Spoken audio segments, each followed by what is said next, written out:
Hi. It's been a long day. Oh, honey.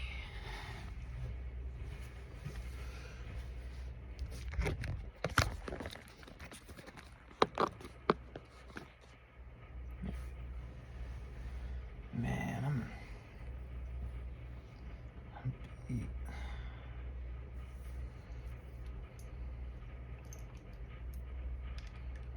And that's okay.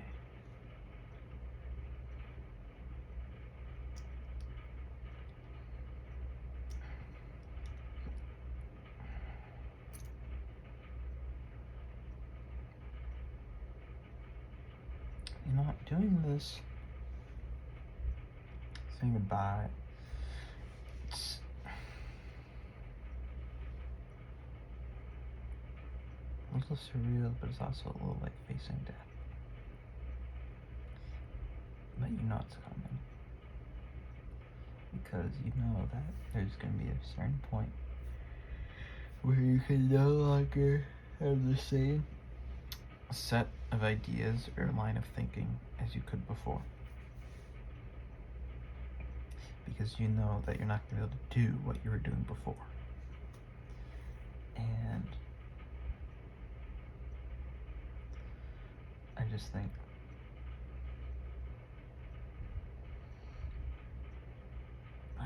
we did the right thing. I think choosing each other, me doing this, choosing our time together was the right thing. And reading to you every day. I'm going to keep reading to you. Doing that. And always being there for you. Is what I'm going to do. And I'm going to give you Ender's Game. Okay? And I know that I can't always be there right now. And I'm sorry, honey. I really love you. I love you so much. And you mean a lot as well. I'm sorry. I'm gonna read now, okay? Oh jeez, where was I?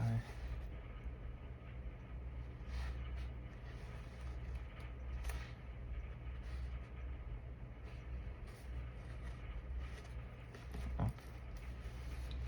Okay. Bean, said Ender, take your boys and tell me what's on the other side of the star. Bean pulled the coil of twine from his waist, tied one end around him, handed the other end to a boy in his squad, and stepped gently through the door. His squad quickly followed. They did practice this several times, and only took a moment before they braced on the star, holding the end of the twine. Bean pushed off at great speed, in a line almost parallel to the door. When he reached the corner of the room, he pushed off again and rocketed straight out toward the enemy. The spot of lights on the wall showed that the enemy were shooting at him. As the rope was stopped by each edge of the star. In turn, his arc became tighter, his direction changed, and he became an impossible target to hit. His squad caught him neatly as he came around the star from the other side. He moved all his arms and legs so that those waiting inside the door would know that the enemy hadn't flashed him anywhere. Ender dropped through the gate. It's really dim, said Bean, but light enough that you can't follow people easily by the lights on their suits. Worst possible for seeing. It's all open space from this star to the enemy side of the room. They've got 8 stars making a square around their door. I didn't see anyone except the ones peeking around the boxes. They're just sitting there waiting for us.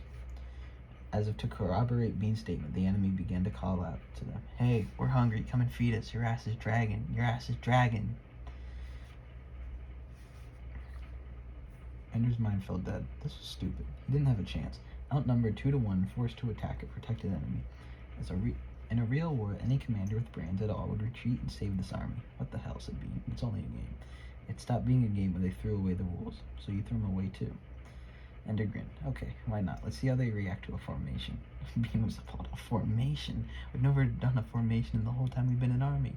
We still got a month to go before our training period is normally supposed to end. About time we start doing formations.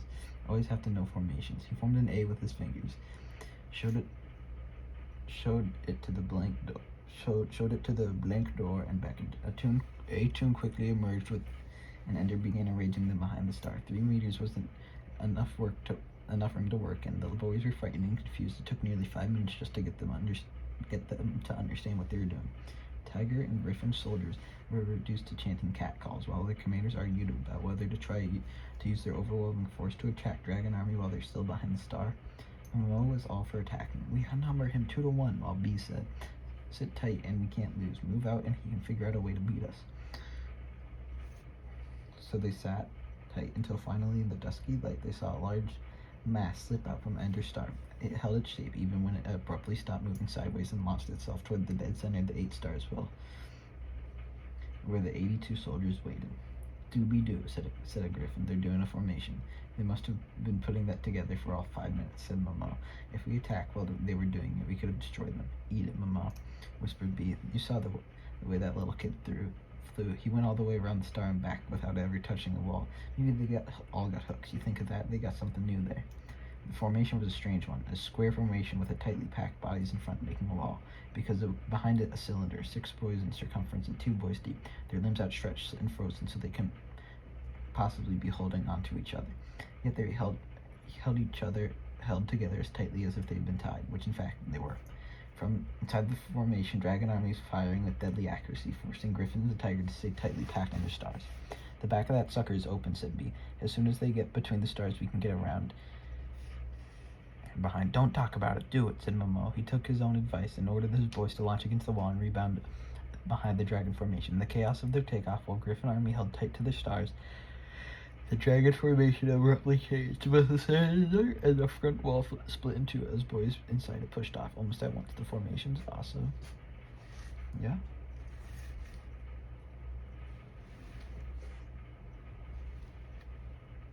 Okay. The formations also reversed direction, heading back toward the Dragon Gate. Most of the Griffin fired at the formation, the boys moving backward with them, and the Tigers took the survivors of Dragon Army from behind. But there was something wrong. William B. thought for a moment and realized what it was. Those formations couldn't have reversed direction in mid-flight unless someone pushed off in the opposite direction. If they took off with enough force to make that 20-man formation move backward, they must be going fast.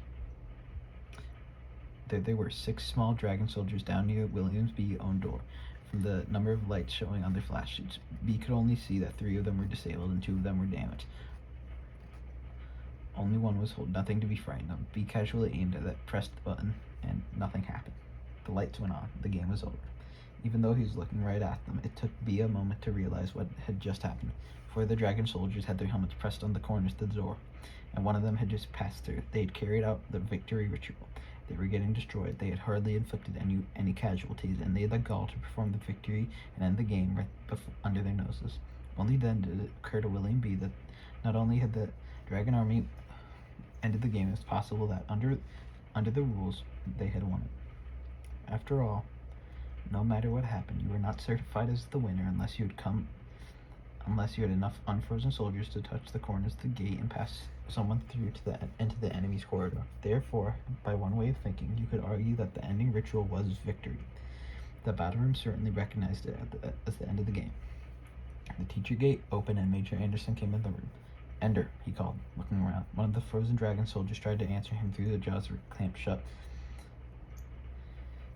by the flash chute.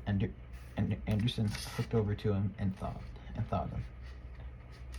Ender was smiling. "I beat you again, sir," he said. "Nonsense, Ender. Your battle was with Griffith and Tiger." "How stupid do you think I am?" said Ender. Loudly, Anderson said. "After that little maneuver, the rules are being revised to require that all of the enemy soldiers must be frozen or disabled before the gate can be reversed. It could only work once anyway," Ender said. Anderson handed back him the hook. Ender unfroze everyone at once. "To hell with protocol, to hell with everything." "Hey," he shouted as Anderson moved away. "What is it next time? My army in a cage without guns with the rest of the battle school against them? How about a little equality?"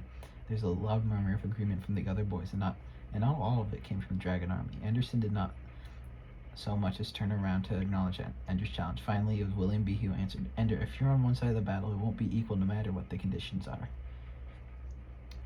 Right, called one of the boys. Many of them laughed. Talomomo began clapping his hands. Ender, Wigan, he shouted. The other boys clapped and shouted Ender's name.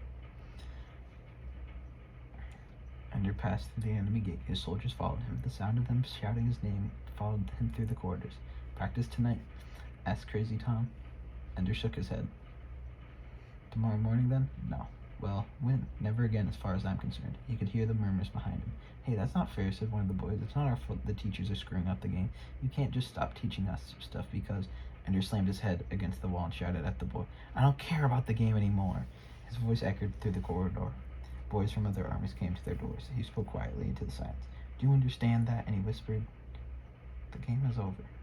And he walked back to his room alone and wanted to lie down, but he couldn't because the bed was wet. It reminded him of all that had happened today, and in fury he tore the mattress and blankets from the bed frame and shoved them into the corridor. Then he wadded up a uniform to serve as a pillow and lay on the fabric of wire strung across the frame.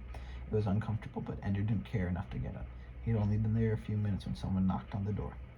Go away, he said. Whoever was knocking didn't hear him or didn't care. Finally, Ender said to come in. It was Bean. Go away, Bean. Bean nodded but didn't leave. Instead, he looked at his shoes. Ender almost yelled at him, cursed at him, screamed at him to leave. Instead, he noticed how very tired Bean looked. His whole body bent with weariness, his eyes dark from lack of sleep, and yet his skin was soft and translucent, the skin of a child, the soft curved cheek, the slender limbs of a little boy. He wasn't 8 years old yet. It didn't matter. He was brilliant and dedicated and good. He was a child. He was young. No, he isn't, thought Ender. Small, yes, but Bean has been through a battle with the whole army depending on him and the soldiers that he led. And he performed splendidly, and they won. There's no youth in that, no childhood. Taking Ender's silence and softening expression as permission to stay, Bean took another step into the room. Only then did Ender see the small slip of paper in his hand. You're transferred? Asked Ender. He was incredulous, but his voice came out uninterested, dead. To Rabbit Army. Ender nodded. Of course, it was obvious. If I can't be defeated with my army, they'll take my army away. Karn Karby's a good man, said Ender. I hope he recognizes what you're worth. Karn Karby was graduated today. He got his notice while we were fighting our battle.